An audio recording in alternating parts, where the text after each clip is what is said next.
네, 유동원의 TGIF 유한타증권 유동원 본부장님 안녕하세요. 안녕하세요. 안녕하세요. 네. 좀 전에 나온 저 로고도 마음에 드십니까? 못 봤습니다. 못 보셨습니까? 네. 본부장님한테 이제 타이틀이 생겨서 네, 네. 따로 드리도록 하겠습니다. 네, TGIF. 네. 정말 Thank God It's Friday 맞죠? 오늘은 좀 딱이네요. 네. 오늘 그럼 주로 CPI 얘기해 주시겠습니까? 네, CPI 좋습니다. 얘기를 하고 네. 장기 스태그플레이션 우려들을 하고 계시니까 그 네. 가능성에 있어서 좀 터치를 해보고 예. 도대체 왜 시장이 그럼 이렇게 반등을 했는지 네. 또 좀 짚어봐야 될 것 같습니다. 예, 어제 얘기는 그 이제 주로 이제까지 설명은 뭐 시간이 워낙 짧아가지고 다들 못 보고 있는데 그 디리버티브 쪽에서도 강하게 들어왔다. 뭐 쇼카 발행이 셌다. 이게 주로 이제 테크니컬하게 얘기하고 있는데 CPI가 그냥 0.1% 나빴다. 근데 자세히 보니까 뭐 꼭 그런 것도 아니지 않냐 이런 말도 있는데 그건 좀 설명해 주시면 좋을 것 같습니다. 네. 자, 그 CPI 숫자 나온 타이밍이 중요하겠죠, 항상. 그러니까 예를 들어서 시장이 많이 오른 상태에서 CPI가 나왔는데 예상보다 안 좋게 나왔으면 무너졌었겠죠. 그런데 아시겠지만 지난 9월, 10월이 지금 시장이 전 저점을 다시 뚫고 내려오는 그런 상황이 먼저 벌어졌었기 때문에 이번에 CPI가 예상보다 안 좋게 나왔다고 해서 그렇게 충격을 받지 않았고 오히려 흔히 말하는 뉴스의 반대로 한다라는 것처럼 워낙 악재를 예상을 하고 있었고 시장이 많이 빠져 있는 상황에서 이제 뉴스가 나왔으니까 이제 앞으로 CPI 숫자가 어떻게 될지에 있어서 나중에 숫자 좀 보여드리겠지만 이제 7자도 볼 수 있을 거다. 뭐 이런 가능성이 생기기 있기 때문에 오히려 또 너무나 많은 이 매도를 해놓은 상황. 즉 센티먼트 자체가 뭐 거의 최악으로 가 있었기 때문에 그런 반등이 있었다고 생각이 듭니다. 근데 우선 이 CPI 쪽을 좀 자세히 짚어보면은요. 왜 인플레이션이 잡힐 때까지 계속 긴축이다라고 미 연준이 얘기를 해왔는지 그것을 자극했던 두 가지 요소를 보면은 우선 첫째는 유가가 재상승을 했었어요. 이번 달에 그죠? 게다가 실업률 숫자가 나왔는데 이 수요 증가 인플레이션 쪽이 굉장히 강할 것이다. 그래서 결국 이번에 나온 CPI 숫자도 그 부분을 가지고 시장을 우선은 어제까지는 끌어내렸었습니다. 그래서 우선 그 부분들을 조금 보겠습니다.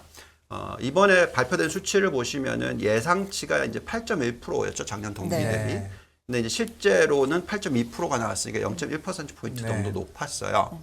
근데 이제 그것보다도 더 걱정을 하게 되고 충격으로 다가왔던 부분은 이 근원 인플레이션 숫자가 여태까지 역대 최고치로 갔다는 거죠.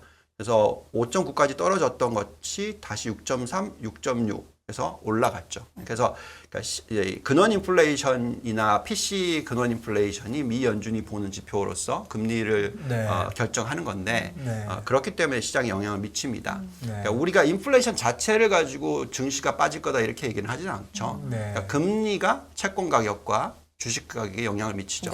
그래서 그러니까 WAC이라고 하는데 WACC라고 해서 그러니까 그 자본에 대한 코스트가 금리가 올라가면 올라갈수록 이게 높아지기 때문에 적정 가치가 떨어집니다. 간단하게 설명을 해드리면은 그 금리가 1% 올라가면 한국에서 코스피의 적정 가치가 400포인트가 줄어듭니다. 굉장히 크죠. 400포인트 몇 퍼센트인가요? 그렇죠. 뭐 그거야 이제 3,000에 400포인트, 6,000에 400포인트에 다 틀려지겠지만 어쨌든 포인트로 잡으면 400포인트고요. 미국은 0.25% 금리가 올라가면은 그 S&P 500 기준으로서 한 117포인트 정도 떨어집니다. 그래서 결국은 이 금리가 영향을 미치게 되는 것이죠. 그래서 그 금리에 있어서 미 연준이 계속해서 우리는 인플레이션이 잡히기 전까지는 금리 계속 올릴 거야. 이 얘기를 계속 던지고 있으니까 시장의 리액션은 그렇게 나왔다고 보시면 될 것 같고요. 자, 근데 저희가 이제 좀 뜯어보면은 그래도 희망이 있지 않냐. 인플레이션에 있어서 희망이 있지 않냐. 이런 생각을 가지게 돼요. 아까 그 WTI 부분에 있어서는 왜 튀었죠? 감산 조치가 나왔었기 때문에 그렇습니다.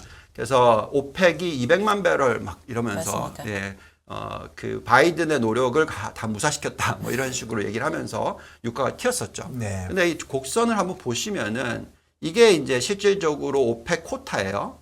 오펙 쿼타가 이렇게 높았는데 이걸 줄였습니다. 그렇지만 실질적으로 생산하는 숫자는 항상 밑에 있었어요. 예, 그래서 오히려 이걸 떨어지는 게 아니라 더 올라갈 거다. 아니면 뭐 거의 큰 차이가 없을 거다. 이런 거죠. 그래서 실질적으로 이미 벌써 수요가 줄어들고 있는 부분이 영향을 미쳤기 때문에 이 쿼터가 줄어들었다고 해서 유가가 급등을 할 이유는 없다. 이렇게 해석을 할 수가 있는 것이죠. 네. 그래서 오히려 유가는 최근 들어서 보시면은 다시 $90 이하로 WTI가 떨어졌었습니다. 네. 그래서 이 부분에 있어서의 어떤 리스크에 있어서는 많은 부분이 이미 벌써 또 반영이 됐다라고 이제 인식이 됐다고 보시면 그러니까 되겠고요. 그 동안에도 네. 어차피 쿼터까지 못했다. 네, 이런 그렇죠. 거죠? 예. 예.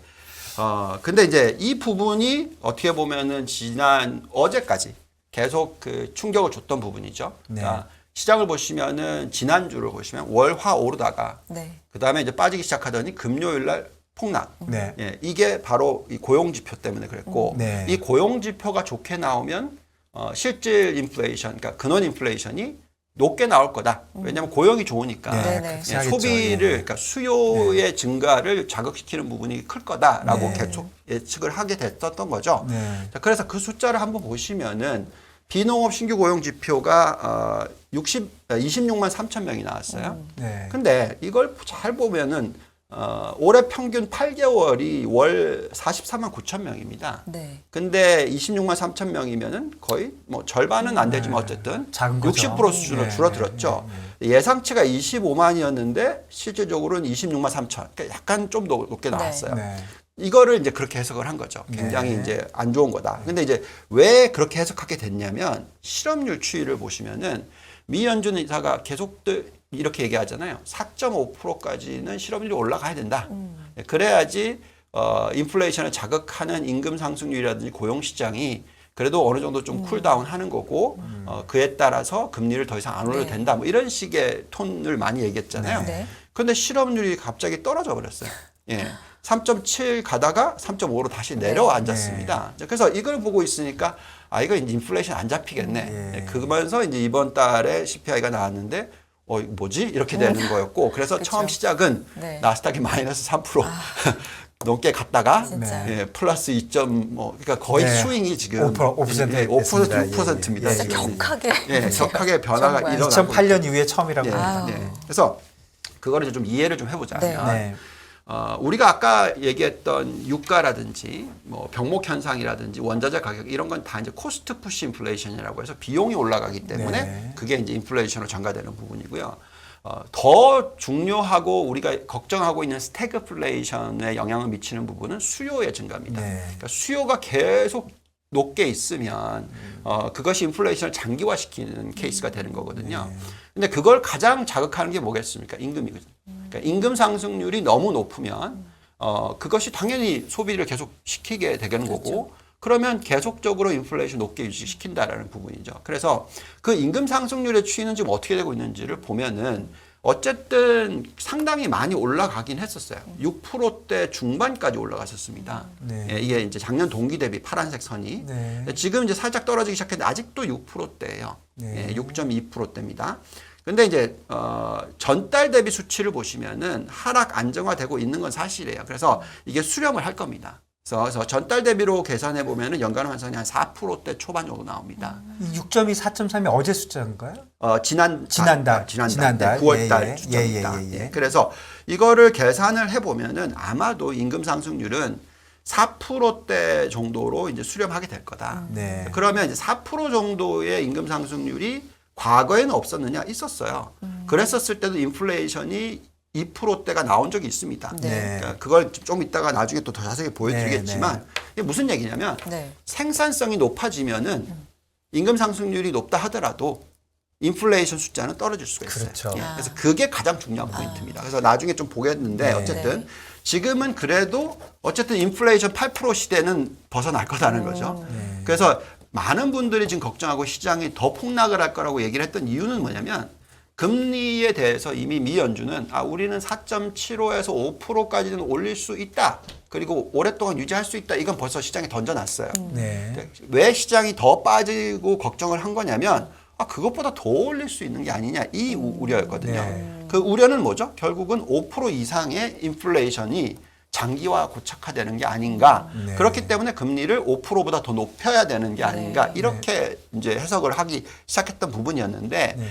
저희가 지금 보고 있는 숫자로 보면은 아마도 장기적으로 4% 이상 오랫동안 유지하기는 어렵지 않을까. 이런 해석이 나올 수도 있다라는 거죠. 그래서 그런 부분들을 좀 봤으면 좋겠는데요. 네, 그렇네요. 왜 그러냐면 실업률만 가지고 계산을 했었을 때는 과거의 미 연준이 지난 1960년부터 지금까지 뭐 거의 80년 되는 기간 동안에 금리를 올리는 걸 멈췄던 시기가 실업률이 몇 프로까지 올라갔었을 때 멈췄느냐 평균을 내보면은요 네. 5.7%입니다. 근데 지금 보면은 3.5잖아요. 네. 그러니까 이게 괴리가 너무 벌어져 있으니까 그러면 이 실업률 아직 한참 더 가야 된다. 미 연준이 얘기하는 4.5까지는 가야 된다. 그러니까 계속 그 얘기를 하면서 금리를 계속 올릴 거다라는 걱정인 거죠. 네. 그러면 이제 연말까지 4.25, 4.5까지 올리는데 그러면 계속 올릴 거 아니냐. 이런 걱정이 된 거죠. 근데 저희가 이걸 어떻게 좀 해석을 하냐면 이거는 저희는 노동 참여율과 같이 봐야 된다고 네. 생각합니다. 그러니까 한 면만 보면 안 되고 그러니까 인구가 100이 있으면 네. 그중에 몇 프로가 일을 하고 있느냐. 이것도 중요한 거죠. 그러니까 사실. 자발적 실업 얘기하시는 그렇죠. 거죠? 예. 그 팬데믹 이후에 집에서 예. 일 안 하는 사람들. 그렇죠. 예, 예. 그러니까 그래서 실질적으로는 실업률이 굉장히 낮은 것 같아 보이지만 네. 지금 노동 참여율이 역대 최저치 수준에 거의 가 있어요. 아하. 그래서 과거에 63% 정도의 노동 참여율 이하일 때는 얼마나 금리가 올라갔었을 때 금리를 올리는 걸 멈췄느냐. 이 케이스로 보면은 과거에 이게 지금 동그라미를 쳐놨는데 네. 3.6%, 3.5%, 3.9%입니다. 네. 그래서 지금 3.5니까 4%만 봐도 미 연준이 그 스탠스를 바꿀 수 있는 가능성은 있다라는 거고요. 그래서 지금 여기 보시면 이게 노동 참여율 추인데요. 보시면은 1960년대가 이게 산업혁명 시대고요. 네. 또 지금도 우리가 흔히 얘기하는 4차 산업혁명 시대입니다. 네. 그래서 보시면은 노동 참여율이 굉장히 많이 올라갔어요. 70년대, 80년대 뭐 계속 올라갔죠. 네. 그래서 요때가 그때 스태그플레이션 시대입니다. 네. 네. 그리고 노동 참여율이 거의 64%대 이상이었었을 때는 실업률이 4%보다 훨씬 높이 올라갔었을 네. 때 멈췄다라는 거죠. 근데 지금은 62.3%예요. 네, 그렇네요. 그래서 예. 역대 최저치 요때 시대하고 비슷한 수준에서의 지금 흐름이라는 거죠. 네. 그래서 그걸 생각한다면 저희는 미 연준의 피봇이 아마도 앞으로 6개월 안에는 일어난다. 아하. 예, 그렇다면은 앞으로 이제 인플레이션 숫자에 대해서 좀 더 다르게 시각적으로 봐야 되는 게 아니냐. 네. 이제 이런 이 말씀 그래프도 엄청 저는 좋습니다. 네네. 예, 그동안의 그 궁금증이라 그럴까? 네. 그 팬데믹 이후에 사실 개인들도 좀 변했잖아요. 개인들도 네. 예전처럼 일하지 않고 집에서 버티기, 뭐 주는 돈 받아 쓰기 이런 거 많이 했는데 네. 예, 그런 거를 좀 보여주네요. 예. 맞습니다. 예. 근데 이게 틀리려면 네. 무슨 얘기냐면 만약에 노동 생산성이 안 좋아지잖아요. 네. 그러면 이거 올라가요. 같이 올라가고 결국은 계속해서 금리를 올려야 되는 수준으로 갈 수가 있습니다. 네. 그래서 그걸 같이 봐야 되겠는데 노동 생산성 좋아지지 않을까요? 예, 계속, 그게 예, 최근에 3개월 동안에 예. 코로나19 때문에 워낙 확 튀어버렸었거든요. 생산성이. 예, 예. 그래서 떨어지는 모습이 나왔기 때문에 사람들은 시각적으로 아 이거 혁명 안 일어나고 있는 거 아니냐 이렇게 생각을 한 네. 거죠. 네. 근데 저희는 아니라고 생각을 합니다. 근데 어쨌든 그걸 조금 이따 보고요. 네.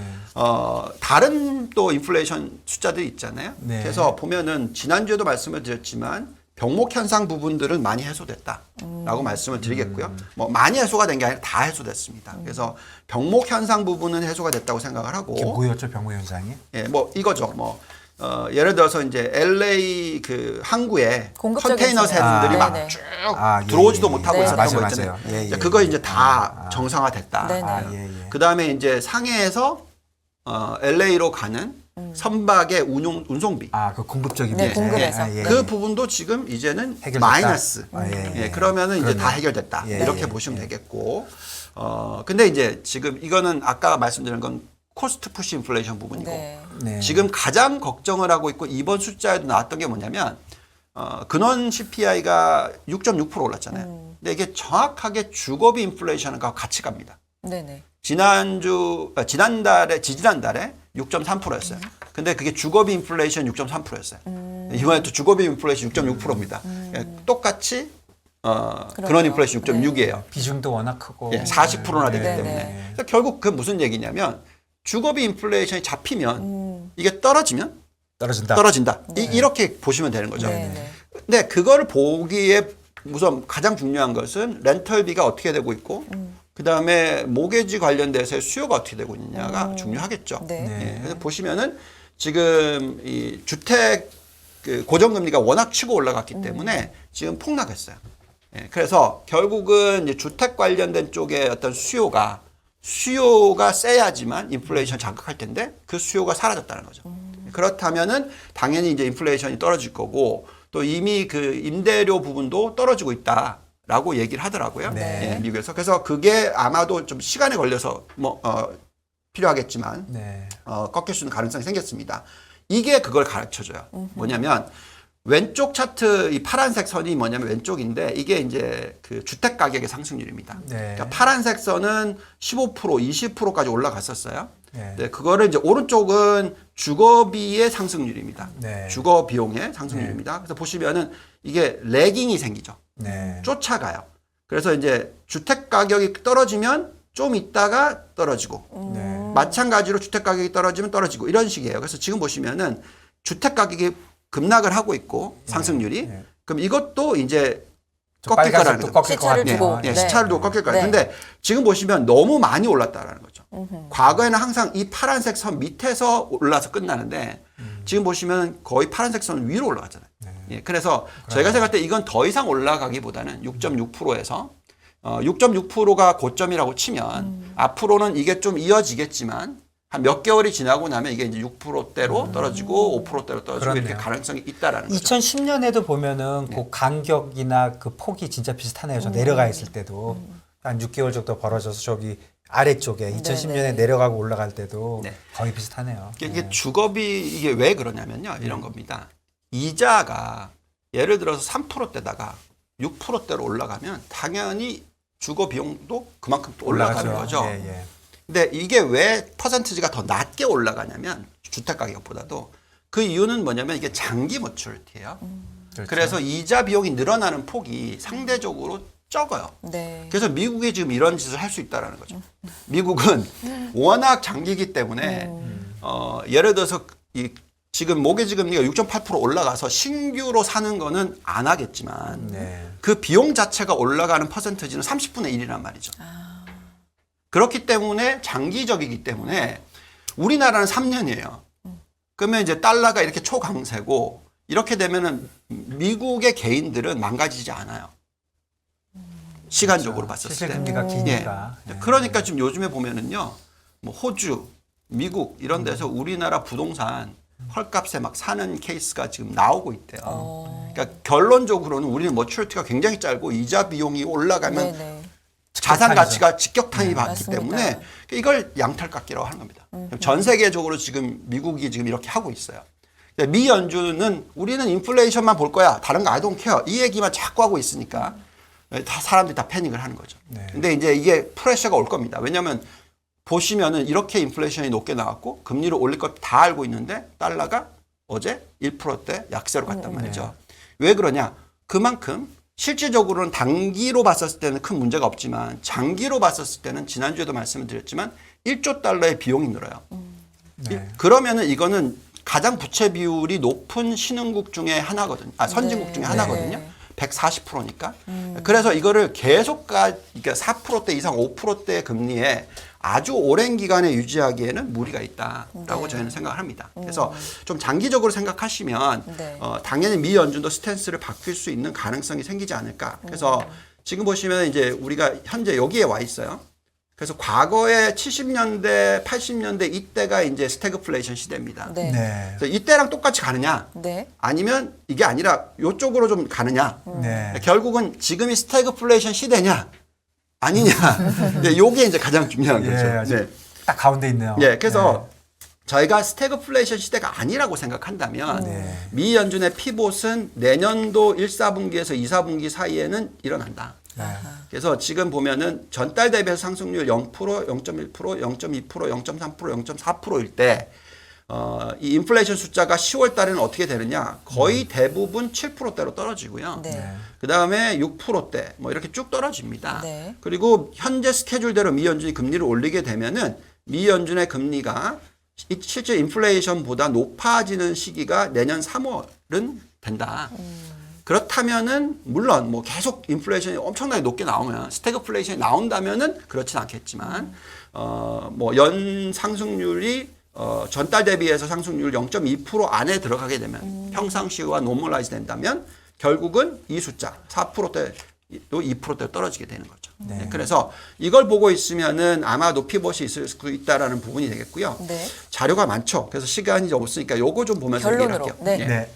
자, 그래서 결국은 네. 지금 현재 시점이 이 추세적 대세 하락장 중이냐 네. 이런 얘기가 지금 나오기 시작했어요. 그렇죠. 그게 예. 무슨 얘기냐면 스태그플레이션이 일어나서 미국도 항상 연 상승률로 계산하면 연간 상승률이 1년에 한 9% 10% 정도 되거든요. 평균. 굉장히 높은 숫자잖아요. 그렇죠. 근데 어느 시기에는 거의 상승률이 없어요. 그 구간이 이 스태그플레이션 시대였는데 여기 보시면 1965년부터 1981년 이때입니다. 네. 이때 시장이 어떻게 됐냐면은 다우존스로 볼게요. 이게 워낙 옛날 거라서 마이너스 25% 플러스 32% 마이너스 36% 플러스 67% 마이너스 45% 70 이거 4번이나 해요. 이거는 개인 투자자들이 투자 못합니다. 네.